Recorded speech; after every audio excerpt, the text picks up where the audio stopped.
Hello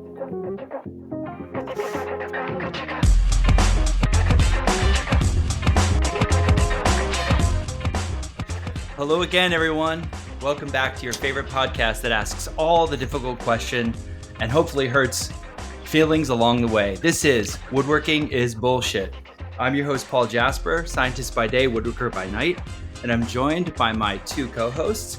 First off, Emmy Award winner Eric Curtis and furniture and cabinet making cover model Mary Sy.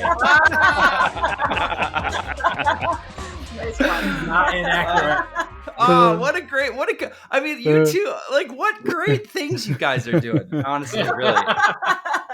It's always fun to think of something every week to feature the two of you.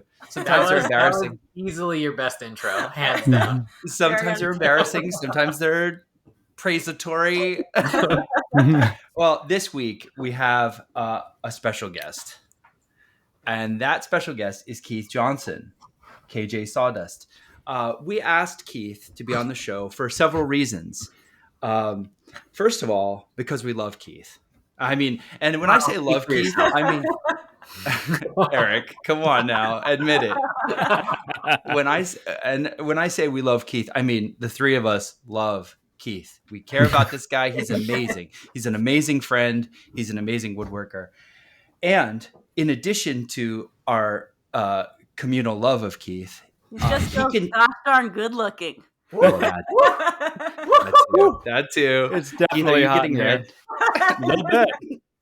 Get high. It's my hamster-like complexion, though.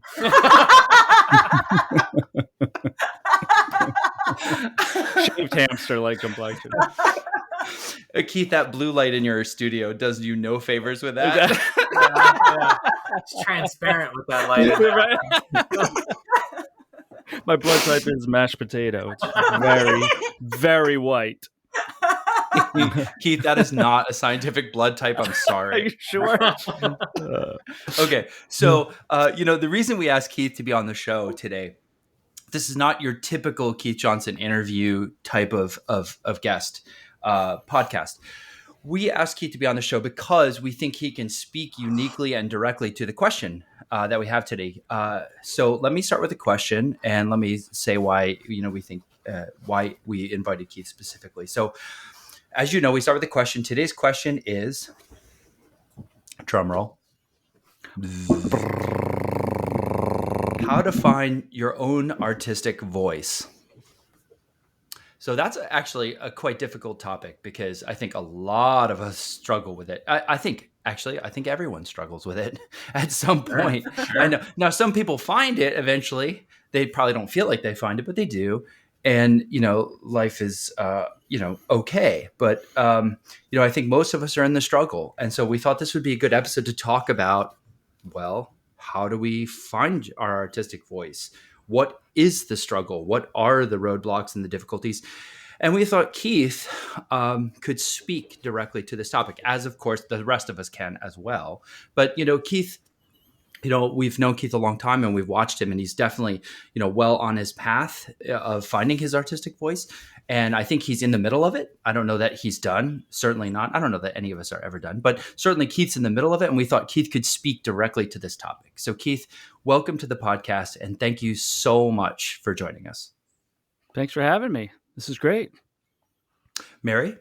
Yeah. Can we define what artistic voice means first? Okay, so great question. So I think there's two avenues to define artistic voice that I was thinking about prior to the show. One way was, are you talking about a visual aesthetic voice? Like, I like plaid, I like patterns, I like dark woods, I like clean lines. Or are you thinking along the lines of a conceptual or an idea voice? Like, I like challenging dogma.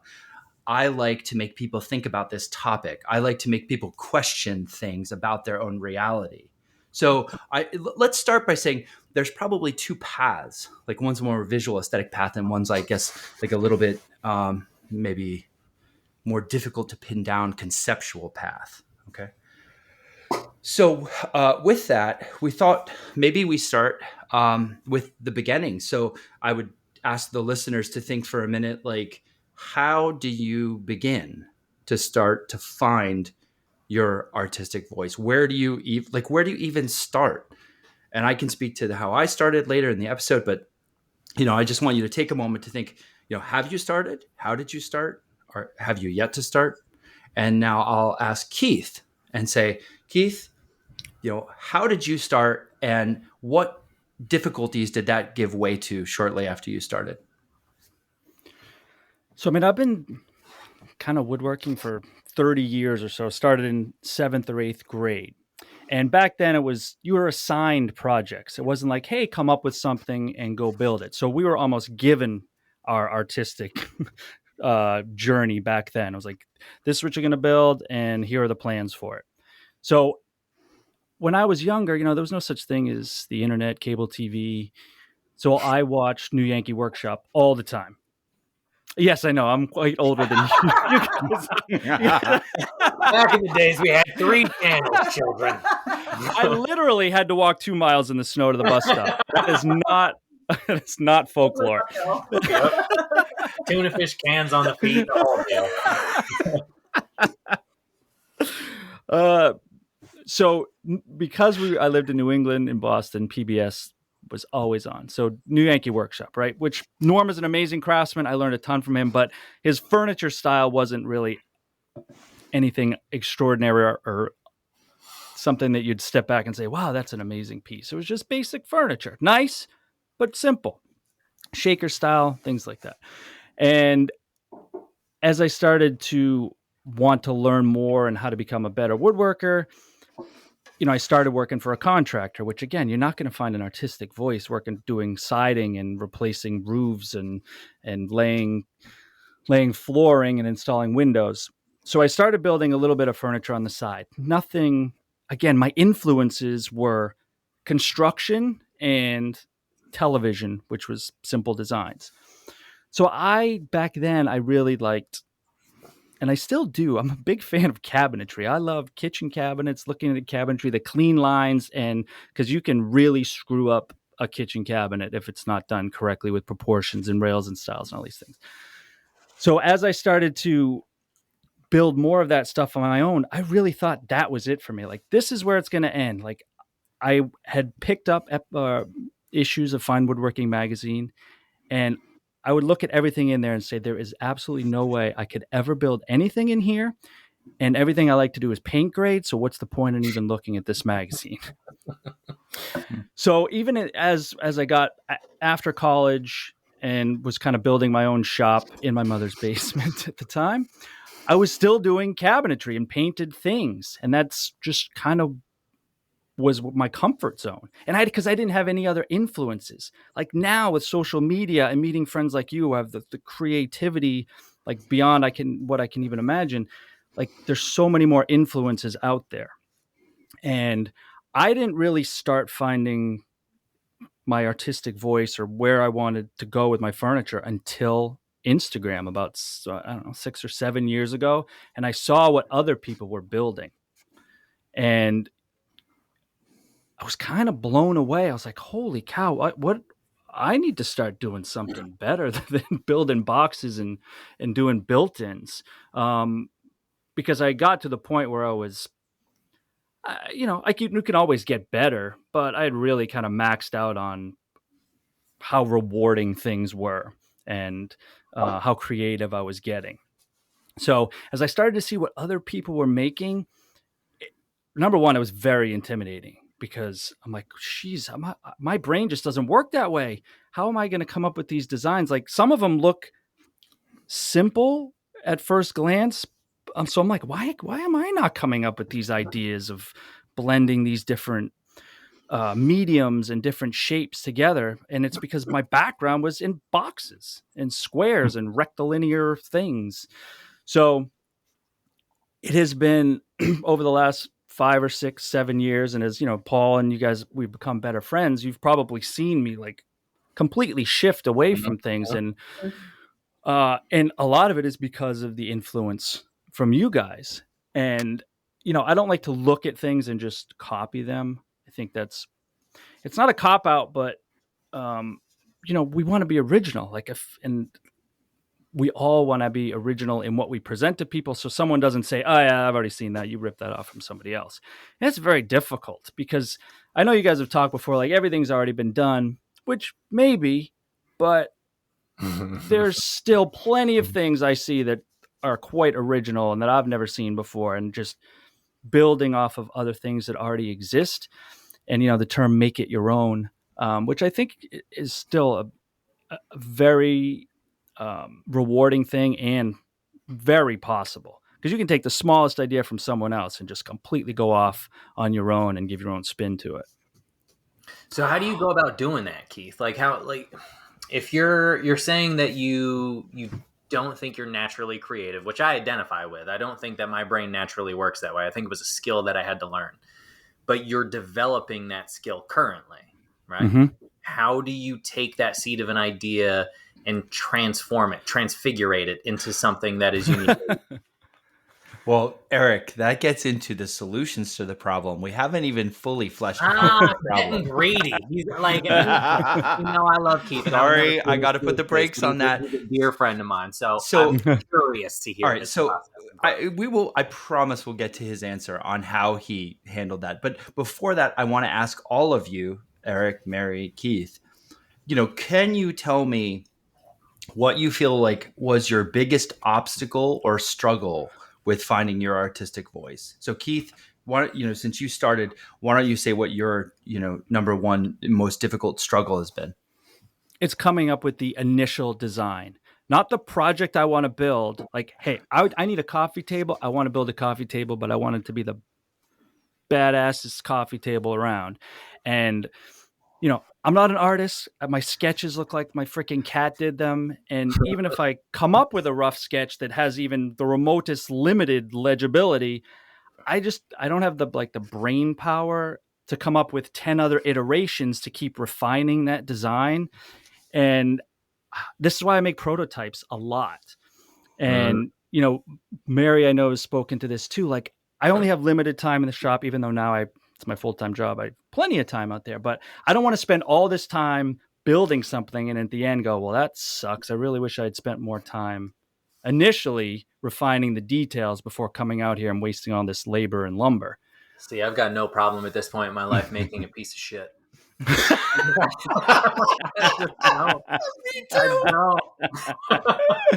Eric, I I am with you. I think Keith, like, it feels to me emotionally like you are the perfect in between to me and Mary. I know Mary likes to iterate, and I know you can talk about your process in a second.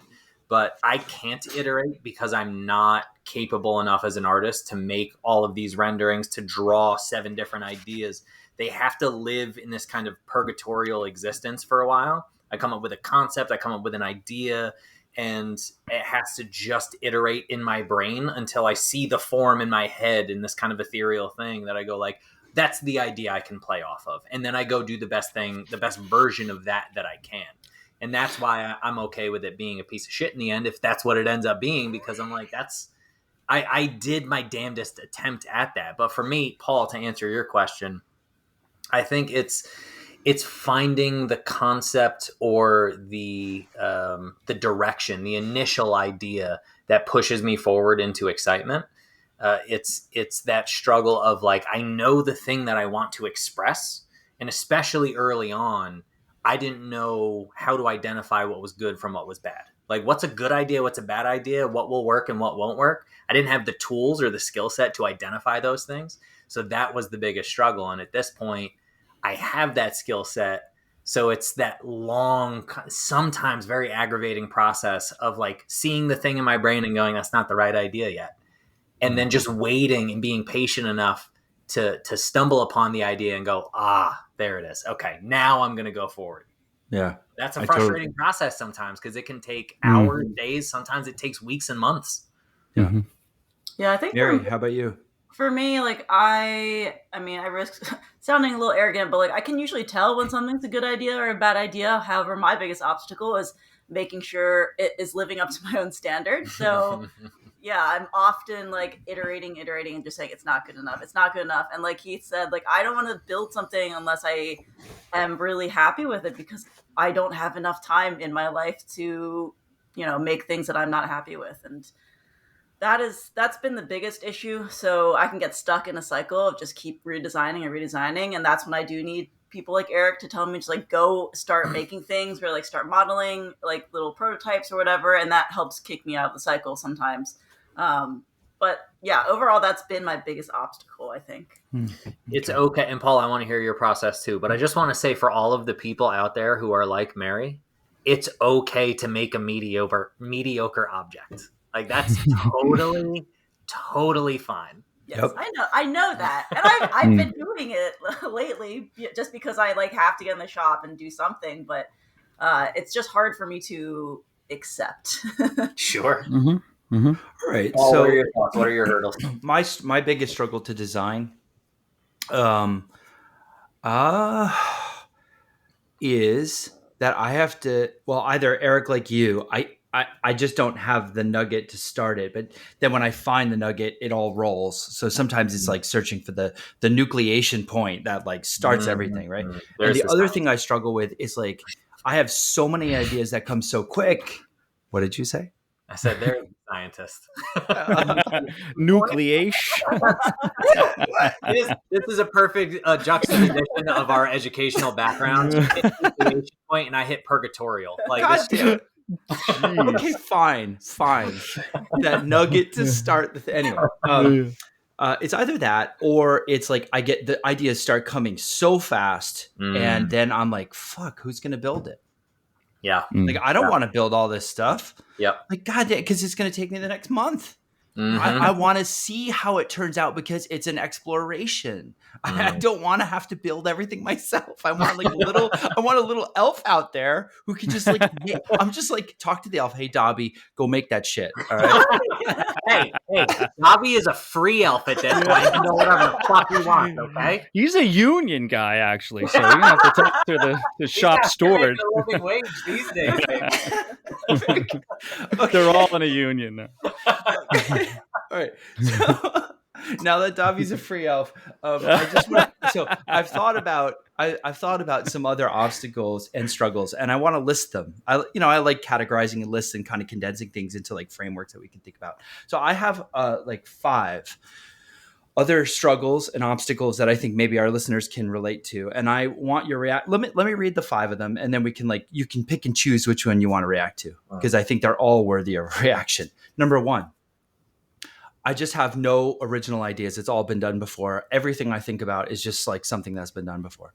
Or ideas just don't come to me. Like it's just like a blank piece of paper and nothing comes. All right. So that's like 1. 2, I have self-doubt and imposter syndrome. Like even if I design something, it's probably stupid. People think it's dumb. I probably don't deserve, I don't belong in this community of like really heavy duty artists. They're all so much better than me. And that leads to that feeds into like fear of failure and perfectionism. And the perfectionism then leads into procrastination because you don't want to start, or over preparation where you're trying to like safeguard yourself against criticism. Right? By over, Mary, why are you smiling? Because I feel Eric's glaring eyes on me. Mary, maybe you could speak to that after I'm done listing them. That's number 2.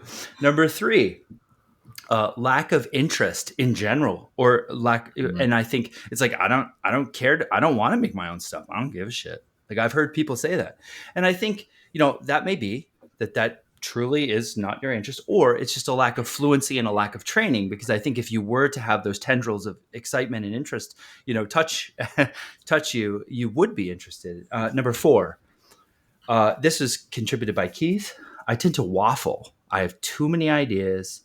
And I go back and forth and back and forth and back and forth, and I can't make a decision. I just can't commit. I just get like analysis paralysis, dizzied by the array of different possibilities. And number 5, there exists a significant gap between your skills, what you're capable of making, and what you see in your head. So you're like, shit, what do I do now? Okay, so those are the 5. That was no original ideas, self-doubt, imposter syndrome, lack of interest, I waffle, there's too many options, or a gap between your skills and vision. Who would like to comment first? So early on, when I was in school, I had no experience designing. And looking back at my sketchbook from those days, it's very clear that I was just pulling whatever influences I could, right? Just the most basic stuff, just not interesting stuff. But I go back and I thumb through it every now and again, and there's like 2 or 3 really interesting ideas in there, and they're conceptual. They're the seeds of a conceptual idea. They're not even fully conceptual ideas. And it's a clear example of the last point that you made of, I had this thought and I was like, that would be really cool, but I had no idea how I could actually execute it. So I just put it out of my brain. And it's one of those things that's been percolating. Like, since I've gone back and seen it again, I've been percolating on it for like 12 years. I'm like, one day. But that day is not this day. And the clearest example of that in that sketchbook to me is I had this idea of like, think of like a stick figure man kind of like sitting on his butt with like his elbows on his knees kind of thing. And that was a chair in and of itself. So it's like a man sitting is the thing you're sitting on. And it just like he's spooning you? He's spooning. Spoon man.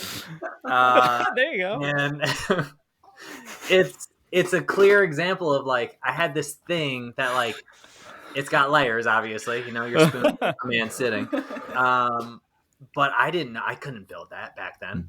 And it might not even be interesting, but the idea, the thought that I had that at a point where I didn't have the technical skill to know how to execute it, that's always interested me. And I'm curious to see, like, part of my process is I can't really keep a notebook because, like I mentioned earlier, I'm not a skilled enough illustrator of my ideas to really jot them down in a coherent way. So I feel like you're selling yourself a little short. I've seen your notebook. You're a very, very good artist. I'm a tradesman artist at best. And I don't mean that to be derogatory towards tradesmen. I mean, like, I don't have an art education or background. But I a little bit regret the fact that I don't have that paper trail, because I'd be curious to look back in another 10 years and find out, like, what are the ideas that I have now that I'm not technically competent enough to build. Yeah. Yeah, Mary? that makes sense. I you guys can probably guess what mine is. But I most identify by far with the second point of self-doubt, imposter syndrome. I mean, I'm a designer during the day and at night as well, and it is what I live and breathe for the past decade or so, and every day still struggle with imposter syndrome. It's just, I don't know. It's like that is honestly probably the biggest obstacle. Just like it can be self-crippling at a certain point. You kind of have to get over it. And as I get older, obviously, it is getting better.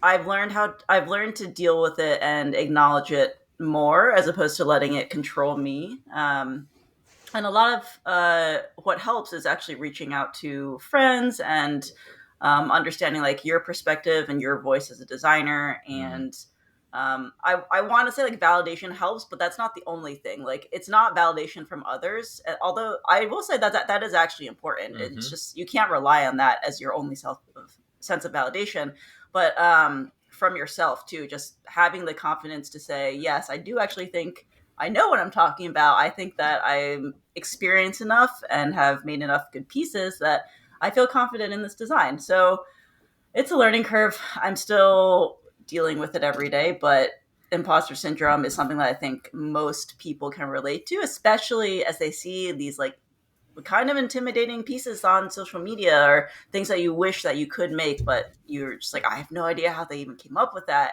And I guarantee you, those same people struggled the same pathway too. Like, it's all a process. Geez, well, very well said, Mary.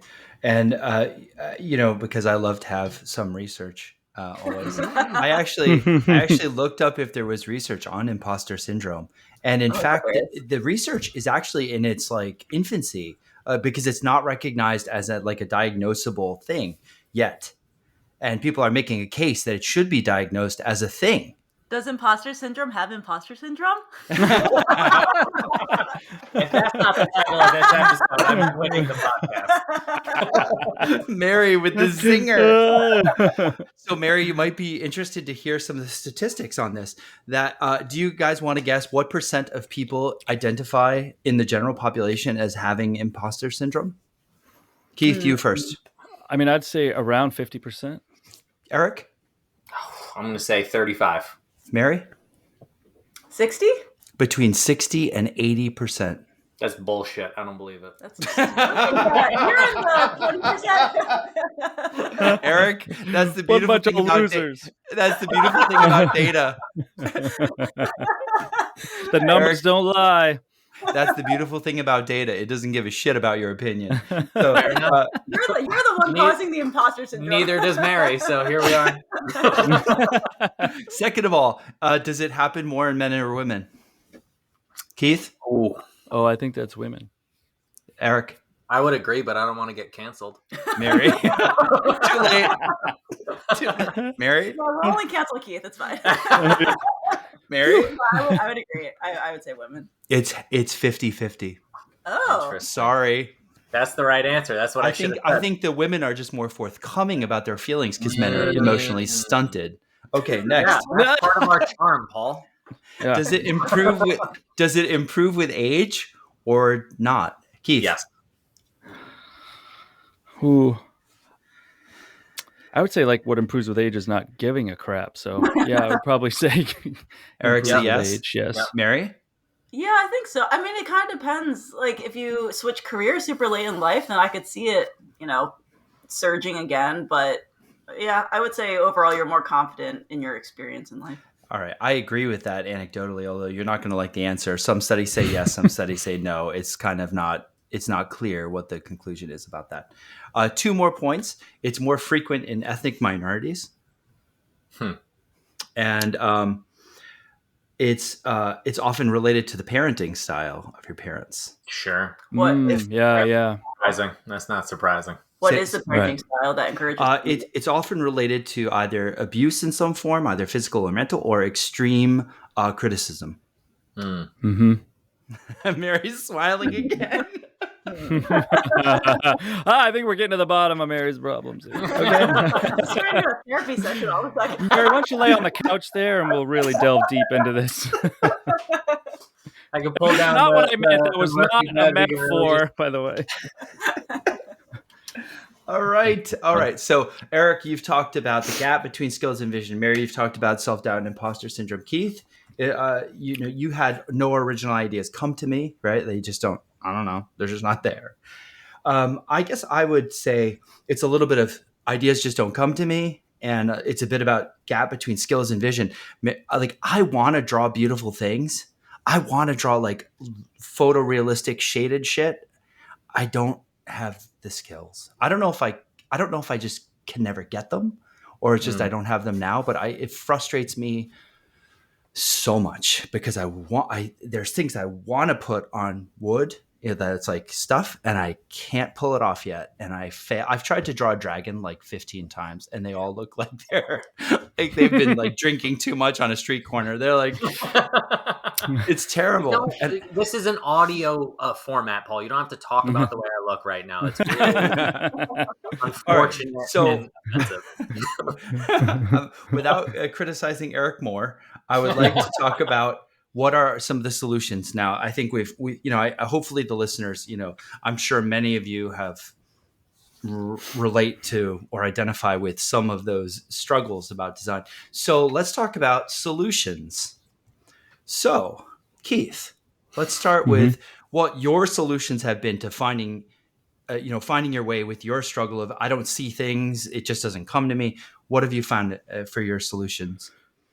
I think in the beginning, a lot of it was copying, meaning I built a lot of furniture out of Norm Abrams' book. Like, he had the plans, so I built them just to get me more into joinery and glue ups, all these things, the actual building of furniture and how it should be built and wood movement. And once you go from there, then it becomes, we talked about this before, Paul, like a pebble in a still lake where it starts to ripple out. So then you see something in the next ripple. Oh, I like that little detail. And then the next ripple, oh, I see something over there. And then you just start gathering these little things that you like and want to incorporate into something else that you build. But beyond, then it's like the next step where you got to be original and come up with something of your own. And that's, I mean, I turn to the internet. I mean, Pinterest, I use Pinterest a lot for ideas, and Instagram, and, dare I say, an AI generator where you have something in your head like, all right, I want to build a coffee table with curves and a hidden drawer. You can enter that and then get a bunch of renderings. Most of them will be like crazy fantasy builds that will never be able to happen, but it could give you just one little idea that you could incorporate into your piece. I, even at this stage in my career, I love taking classes. Took one last year with Eric and Larissa. I just signed up for another one at CFC in the fall, which I'm super stoked about. What? Which one? Who? Curvature with Yuri Kobayashi. You son of a bitch. Oh my God. I'm so jealous. Oh my God. For those of you waitlisted, but got off it today. Those of you who don't know who Yuri is, pause the podcast, go Google Yuri, and then immediately sign up for any class that you can ever have with her, because she's one of the best teachers and kindest human beings I've ever known in my life. And her work is insane. She's also the baddest bitch in woodworking, for sure. So yeah, classes, and yeah, I can't wait. I'm super excited.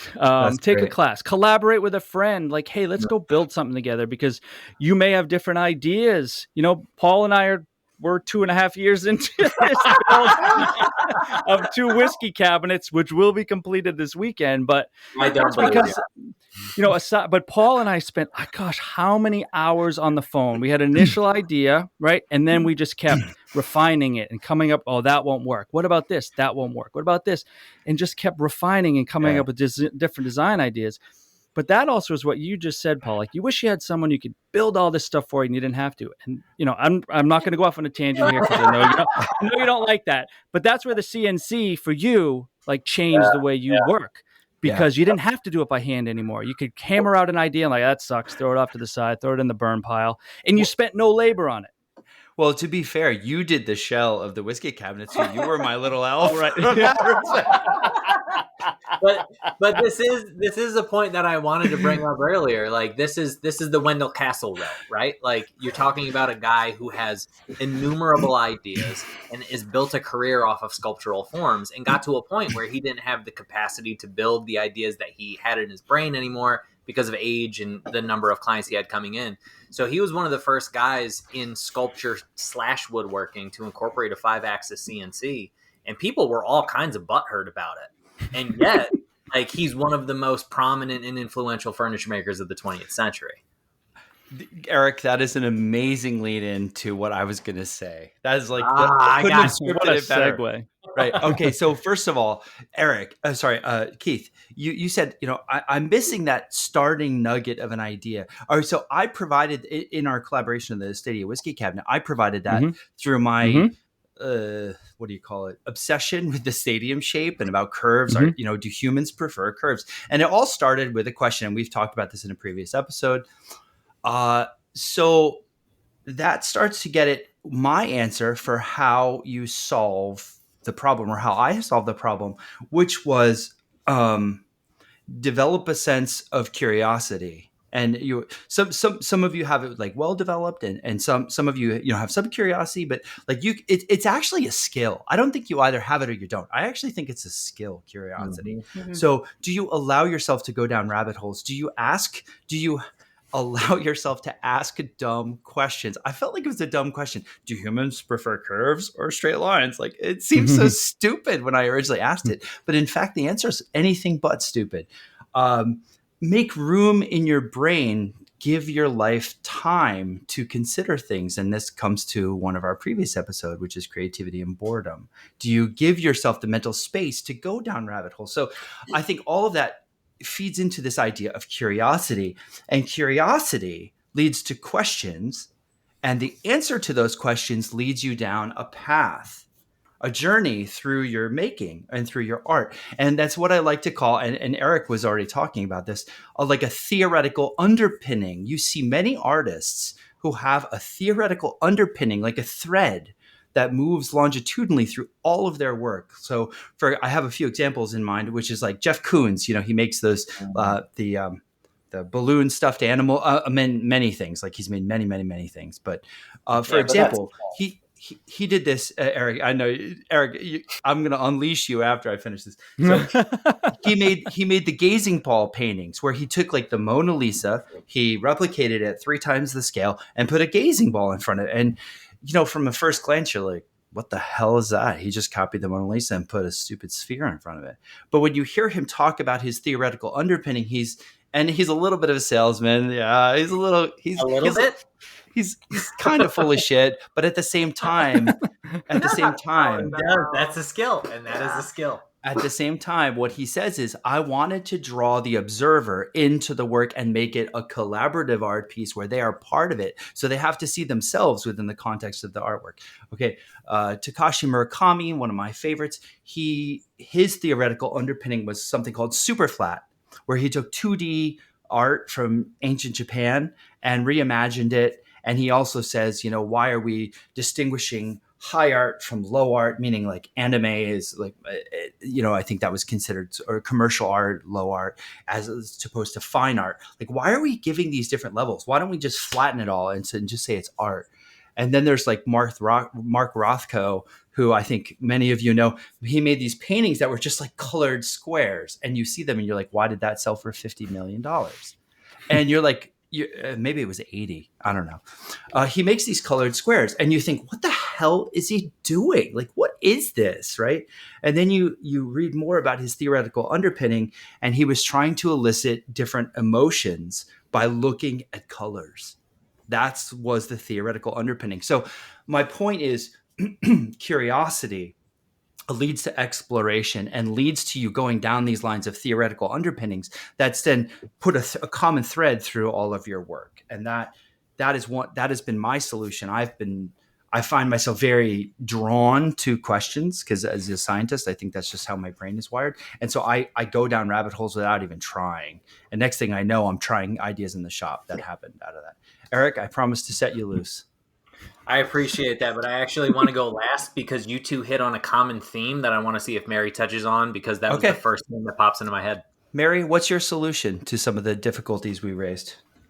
My solution, I mean, there's a few, but the one that I know is really reliable is Eric can attest, I'm not usually someone who asks for help often, but I have found that talking to friends or talking to people who inspire me or people who know me really well has helped me kind of get out of that cycle of self-doubt.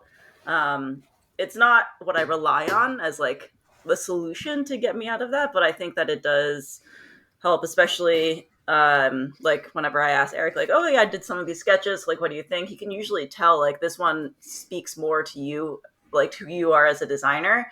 And I think that is really nice to hear. So that's one solution. There's quite a few, but I think that one is something that I do rely on quite a bit. So what I've heard, and the first solution that popped into my head was time, right? Just full stop, just time. Give yourself time and space, but mostly time. To grow. And you just touched on that. In the time to have conversation and to ask questions, to explore, is something that when you're working on commission, say, let's just from my own personal experience, that most people are not afforded the time to ask those questions and to figure out a solution. They just got to build a goddamn box, right? Build a cabinet. And Paul, you were talking about that same, like, be curious. The curiosity is so goddamn inefficient. It, like, you're just meandering down aimless paths, and you might come up to a dead end, and then you got to backtrack and figure out where the fuck you're going next. That's super inefficient. And Keith, you were talking about copying and growing from learning how to do a thing that somebody else did, and then iterating that into new things in the future, right? Like that's a time scale that we're not even comprehending because we live in an age of like, well, you got to turn it over and make a profit. Like you don't get iterations. Are you fucking kidding me? You don't get time to do iterations. So like for me in the development of skill to achieve the idea that I have in my head that I don't yet have the capacity to make is an issue of time. It's an issue of allowing myself to make other objects before I make that object, because I don't have the technical capacity to make that thing, or to remember that like the thing that I'm developing in my head that's percolating, that's brewing, that's growing is not ready yet. So I've got a client right now who has been immensely patient, and I literally have my notes up from our meeting on May 10th, 2023. So it's coming up on 10 months it's been since we had our initial meeting. And I literally this week sent them an email that was like, hey, I'm ready to start thinking about it. Start thinking. Because it's just, I knew that I didn't have the time and the space to consider what I wanted this object to look like. And then I broke out the books today and I was looking through them and I was thumbing through them and I saw some visuals. I was like, that's an interesting thing. How am I going to combine these elements? And I start pulling just elements of a design. And then it's going to take time. Like literally, after this call, I'm going to look at the weather and see what the weather's doing this week. And I'm going to go find time to go meander through the woods for 4 hours and just sit with the thing and see if it's an idea that can develop, because that time is crucial to overcoming, I think, all of the things we're talking about, because every one of you hit on some element of time. How long does Eric, it take you to kind of, or on average, I guess, to come up with an idea that you feel ready to make? Oh, that's a good question. I don't know. It depends on the idea. If somebody's asking me to develop an idea, it's going to take a while. Like the last few commissions have been in the 8 to 12 month range. Okay. But also, in fairness, it's a thing that I like set aside until I know that I have the time to sit with it. And if I had to do it in a period of time, I could probably do it in a week, like of intense, like study, research, thinking about it, developing, and allow it time to develop, and then get it to a point where I'm comfortable at least moving forward with a concept. Do you think that if it was that week one versus like the 8 to 12 months one, do you think that one's a weaker design or no? Not necessarily. I think it's kind of a crapshoot. But the more time that it has to develop, either mentally or physically, I think the higher likelihood of a better result. Gotcha. That's interesting because like I have like not the opposite, but I don't have the pressure of having to be in time constraints because this is not my full-time job. So then I'm just like, let me just keep iterating because I have all that time to think about it. And then I like I said, it just starts to cycle again, and then I overthink things, and that's when you tell me just like make something, Mary. And then, just cut wood. Yeah, but I mean, I guess time can also be a vicious partner too. These are excellent points about time. It didn't even occur to me. Thank you. That's awesome. I'm totally going to think about that moving forward. So I'm going to give one answer that I think we'll all agree on as a solution, which is put in the work. Yeah. That means like iterate, explore, do trial and error. The more pieces you make, the more you'll figure out what works from a design point of view. You have to iterate.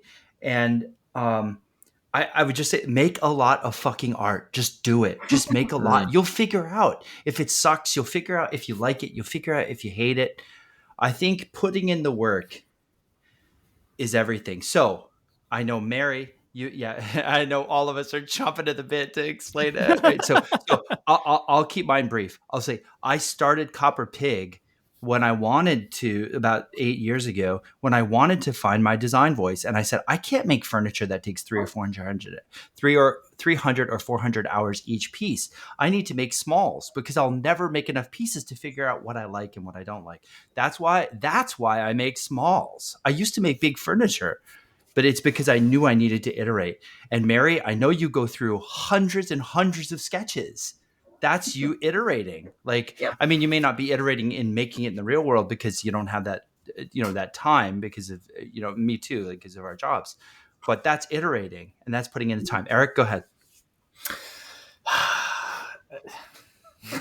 So I want to draw a parallel because, and At this point, I get accused by Mary a lot of being very confident, which fair.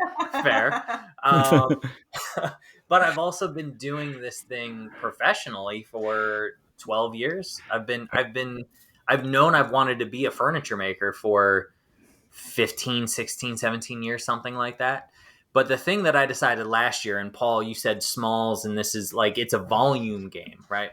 So I want to draw a parallel to YouTube, and I'll keep this as brief as I can, because I decided to put out a video every week for when I made the business decision to take on YouTube, because I needed the data, I needed the feedback, I needed the raw information to tell me what was working and what wasn't working, what I was good at and what I wasn't good at, and what would separate me from other people. And I think I'm doing okay. I think it's successful in that, insofar as it can be successful after a year and 3 months. However, there was a recent conversation that Mary and I had where I had a real like bout of imposter syndrome. Like, am I good at this thing? Am I too verbose? Do I just say too much bullshit? Am I making interesting videos? And like the answer is yes, because obviously, but it's a real thing. I think the more I've thought about it, the more I think it's just the awkward teenage years of any creative endeavor. Right? It's the new beginning. When you are a child, you are not self-aware enough to know that you're not good at a thing. Mm-hmm. And then you at some point gain enough experience to know I'm not bad, but I'm not good. And then this is where this imposter syndrome sits for a long period. And it takes so fucking long to get to the point where you're actually good that you don't feel that self-consciousness anymore. And I've been doing furniture and woodworking and sculpture long enough where I don't give a shit if I make something mediocre, because my overall body of work is strong. With YouTube, I like every now and again, most of the time it's fine, but every now and again, like that knife just twists the wrong way. And then you just wince and you're like, I don't know how to process this, because it's a different creative endeavor that I don't have enough experience in yet. Keith? Yeah, the YouTube thing is a totally different animal, because you could be the most talented and creative person, but if you can't find your audience, or if you don't know how to play the game, meaning thumbnails, titles, getting people to click, it doesn't matter. And that's the unfortunate part about this. I stress more about the goddamn thumbnail and title than I do about the whole build. It's not, I'm not even kidding. I know. Yeah. You sent me the thumbnail from your latest video, and I'm like, why is he sending me the thumbnail? I'm just like, pick a fucking thumbnail. Like, what's the big deal here? Well, you spend all this time, number one, building, filming, editing, and then you roll over a piece of shit that nobody wants, like a thumbnail that nobody wants to click on. What was it all for? Yeah, you made money on the commission, but maybe you got a sponsor and the video performed horribly. They're not coming back. So that literally, that thumbnail and title is sometimes the key to everything, and it sucks, and it's Keith, stressful. You better have a fucking good thumbnail for our whiskey cabinet. That's all I'm saying right now. Dude, I've been thinking and thinking and thinking, because there's so many different ways you can go. I mean, we're not here to talk about YouTube. Eric knows, Mitch, like, after it's a constant battle. After delaying me for 2 years on that whiskey cabinet, that thumbnail and title better be amazing, okay? Yeah. So much pressure now. I know, right? Really, there is. The guy who's not going to do anything for the thumbnail and title. All right. Well, what's your answer? Are there No, you already answered. Just kidding. Wrap it up. Have another martini, Eric. Okay, so with that, I hope that so we're going to switch to our next segment, which is lightning round, and I'll explain that in a second. But wrapping up on the finding your artistic voice, this is a difficult and circuitous path through your brain and through your confidence and through your ego, and we all pave a different path. And I love how different everyone's answers were and how honest everyone was. Mary, kudos to you for about like the self-doubt. You're leading that conversation. That's a very difficult conversation. I admire you greatly for leading that, because I think a lot of our listeners will be like, yes, I feel that like, I feel you, girl. And, you know, so I think, Hashtag me too, buddy. You better be careful out here. and all of us know, all of us feel that. I mean, all of us have felt self-doubt at one point or another. And there's no straight line to the answer. I think it depends on you and your experience and your upbringing, your tendencies, your abilities. All right. So with that, we'll wrap up our segment on that and we'll go to lightning round. So what is lightning round? Well, Mary hates this segment. So it's That's basically, why I I love ask, So much paralysis in my answer. and we're going to make Mary go first. No, of course. So Mary goes first now because she hates it so much. And lightning round is where I ask a series of questions. And today it is related to our topic, Mary. So you don't have to worry. You've been thinking along these lines. And you've got to answer quick. All right. And it can't I'm be gonna set some. a timer every time you ask the question for 5 seconds, so that you can't just look at us blankly for 42 seconds. And your 5 answers, And then you your have to say answers got to words. be like It doesn't matter. a sentence. Your words do not matter. You just have to say words after 5 seconds. Just fuck you. Yep, that could be an answer. That's always the right answer. That's always the right answer. All right. So 1 or 2 sentences. I don't need long novels, novellas, novels. Okay. Okay. Are you ready for lightning round? Okay. Yeah. Ready? Mary, you go first. Eric, you go second. Keith, you go third. Wait, Got the timer. are we all answering like the same Yeah. question, or is Yeah. it different? Okay. Same question. Ready? This Mary. is longer to think Yeah, about this it. is called not fair. Welcome to life. Go on. Mary, are you ready? Eric, Yeah, I'm set ready. the timer. Oh, I got Okay. it right here. Mary, is struggle a necessary part of the process of finding your own voice? Yes, 100%, absolutely. Eric, 100%. Keith? 99.9%, yes. Yeah, I guess that's. I kind of gave you an easy one. Tee that up. Yep. Yeah, struggle is definitely like part of it. Mary, you ready? Oh, it's a Yep. good one. Have you found your artistic voice? Yes and no, or what percent? I would say, yeah, percentage, probably 60%. I love Eric? having a timer on her. She's really like, she's on it right now. I don't She's love good. this. I think on the whole, from a 3-dimensional visual perspective, I think I found my voice. Keith? No, I have not. I think I'm under 50. I think I'm just starting to find. I think I have been finding it, but I'm probably at about 40 or 50%. All right, third. Mary, is it important or not to find your artistic voice? Depends on what you're looking to be as like an artist. So yes and no. Is it important? I would agree with Mary. Is it a thing that you aspire to? Because there is also value, and I don't want to degrade people who just enjoy building things to give their lives enjoyment in their off time. That's totally fine. So important, entirely dependent on your perspective and goals. Keith? Yeah, I totally agree with that statement. It does not have to be if you're just building furniture, you have a line of furniture that you're just building to make a living and you want to go home punch out and go home at the end of the day. It's not important. Okay. For me, it was very important for me personally, but to others, hey man, you do you. Mm-hmm. Live your life, playboy. All right. So that concludes our lightning round. Mary, you're off the hook. You're off the hot seat. Ooh. Relax, buddy. You're fine. You made it through. You did not a single timer hit 5 seconds. All right. Wow. All right. So now, before we move to our after show, I just want to thank our new patrons this week, Metro Sauper. That's and then second is Waffle Beaver. Oh yeah, Good old Waffle Beaver. And finally, that's a good one.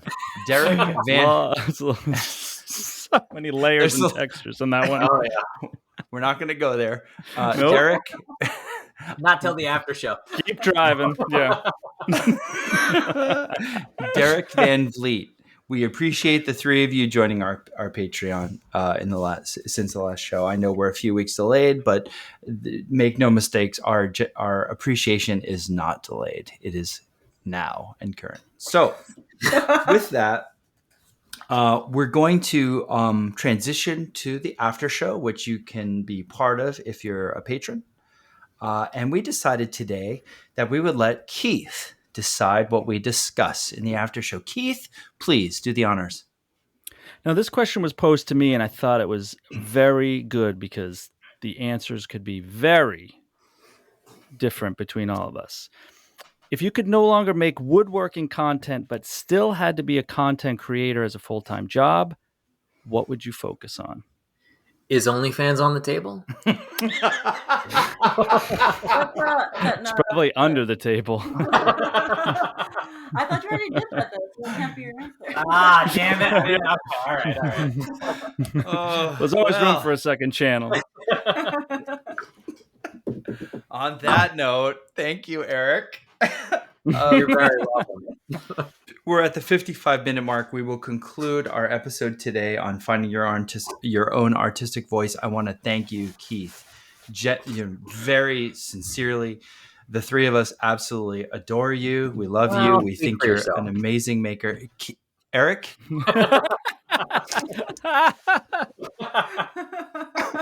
Keith knows I'm not going to say it in public. Yeah, right, exactly. We're men here. Paul's dad knows. Oh, he really did. He was like, "You will love Keith. It does not matter." But I thought you were a tough love father. I am, but you know what? At the end of the day, people have to know how you feel about them, Eric, you little bitch. Yeah. I tell Keith all the time I love him. I'm not going to. Yeah, you want me to show you my DMs from Eric? Yeah. Tell the whole story. You know how many dick pics are in those fucking chats, man? My wife loves them, so keep them coming. Okay. No. That's off the rails. Woo. Okay. Yeah. All right. On that note, thank you, Keith. Seriously, thank you for exploring this topic with us. We enjoyed having your voice in the group, and we look forward to seeing how your journey develops moving forward, because all three of us are definitely invested in you as a person and as a woodworker and designer. So with that, thank you. We'll say bye, everyone. Oh, yeah, you're very welcome. Later, bye, everyone. friends. Bye.